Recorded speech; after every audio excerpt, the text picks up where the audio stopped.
Gracias, presidente. Hace tan solo 18 años, culturas milenarias y pueblos originarios fueron motivos de una resolución de Asamblea General de las Naciones Unidas que estableció el 9 de agosto como el Día Internacional de los Pueblos Indígenas.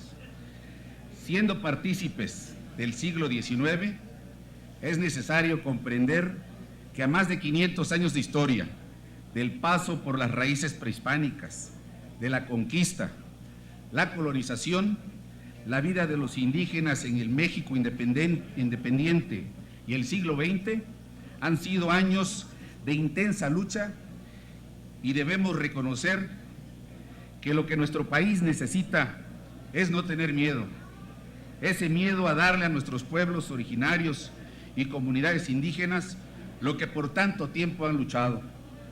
3 años de política indigenista que calificaba la diversidad cultural y lingüística como el problema indígena y que ya hemos superado. Tenemos reformas constitucionales que representan un parteaguas en la relación Estado-pueblos indígenas.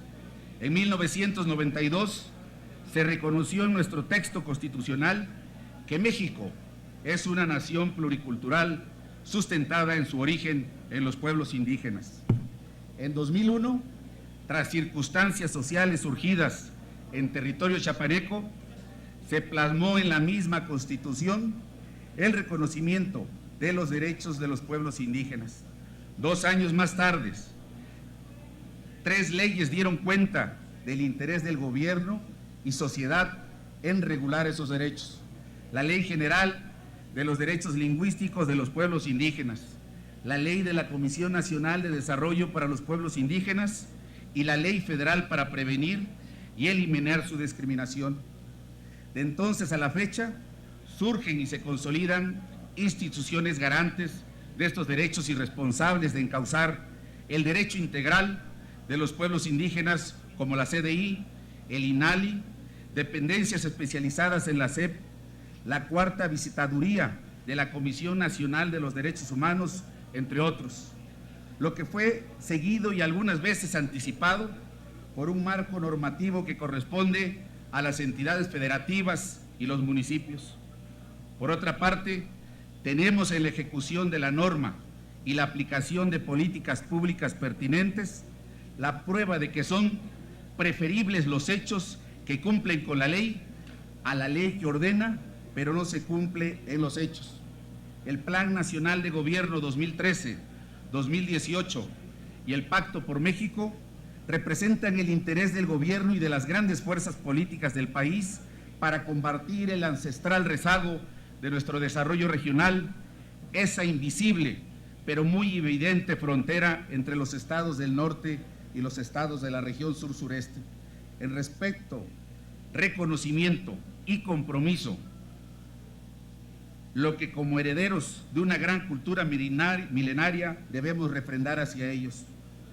Sin duda, es el acceso a la educación, fomentando la educación bilingüe, la igualdad de oportunidades en condiciones desiguales, la igualdad de derechos en un entorno de no discriminación al indígena, el respeto a la equidad de género, sobre todo tratándose de la mujer indígena doblemente marginada, y el desarrollo integral y sustentable que respete la diversidad cultural, son grandes retos que exigen esfuerzo y unidad de voluntades. Los 3 niveles de gobierno, las fuerzas políticas, la sociedad civil organizada, los investigadores y académicos, debemos asumir la responsabilidad que tenemos en las manos. Compañeras y compañeros senadores, analicemos el tema de los pueblos indígenas como una asignación pendiente, exigible ya por los convenios internacionales. Coadyuvemos para que el diseño de políticas públicas cumpla con los objetivos contenidos en los preceptos constitucionales que reconocen sus derechos indígenas. Coadyuvemos a que la asignación de recursos haga posible el logro de acciones de gobierno ya diseñadas. Que esta tribuna sea, tratándose de derechos indígenas, foro de expresión, foro de reflexión, foro de denuncia si fuera así preciso. Que dentro de la unidad nacional que nos convoca, el respeto a la diversidad cultural nos enaltezca. Debemos voltear la mirada a los pueblos originarios y no solamente respetar y admirar sus costumbres y tradiciones.